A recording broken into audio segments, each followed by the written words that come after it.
আসসালামু আলাইকুম। ইয়া আলাল কবর। এই হচ্ছে কবরস্থান বুরবুরিয়ার। আমি আমার মায়ের কবর দেখতে যাচ্ছি। মায়ের কবরটা উপরে, এটা পুরা কবরস্থানের কাজ চলতেছে। পুরা পুরা এরিয়া কবরস্থান, বিশাল এরিয়া কবরস্থানের কাজ চলতেছে। তো আমার মায়ের কবরটা একটু উপরে, এখানে মাঝখানে একটু উঁচু জায়গায়। তো এখানে জুতা খুলে প্রবেশ করতে হবে। এই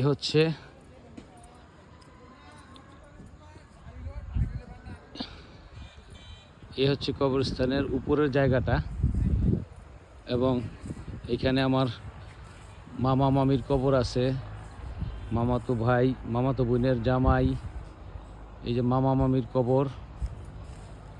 তারপরে আসেন, এটা নতুন নতুন কবর হয়েছে, এগুলি নতুন কবর। আর এই হচ্ছে আমার মায়ের কবর। এই যে আমার মায়ের কবরের মাথায় একটা গাছ আছে।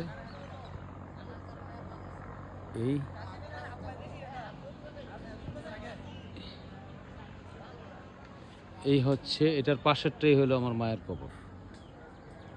যেহেতু অনেকগুলো কবর এখানে,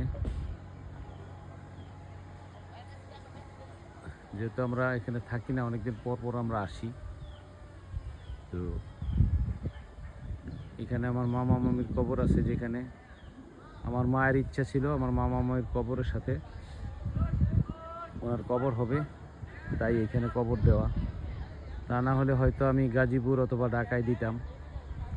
আমার মায়ের ইচ্ছাতেই এখানে ওনাকে কবর দেওয়া হয়েছে। এই যে কবরস্থানের কাজ চলতেছে, দেখেন কত সুন্দর কবরস্থানের কাজ চলতেছে, সব লোকজন কাজ করতেছে।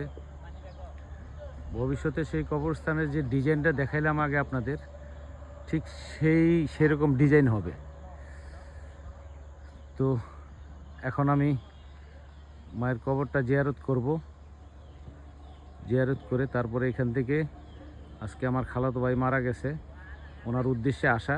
তারপরে ওনাদের বাড়িতে যাব, ওনার দাফন কাফনের ব্যবস্থা করব। দাফন কাফন শেষ করে তারপরে আমি ঢাকা আবার ব্যাক করব আজকেই। আসসালামু আলাইকুম। সবাই দোয়া করবেন, আমার মায়ের জন্য দোয়া করবেন, আমার মা যেন জান্নাতবাসী হন। এবং আমার মামাতো ভাই আমার খালাতো ভাই আজকে মারা গেছে, ওনার জন্য দোয়া করবেন। আল্লাহ হাফেজ।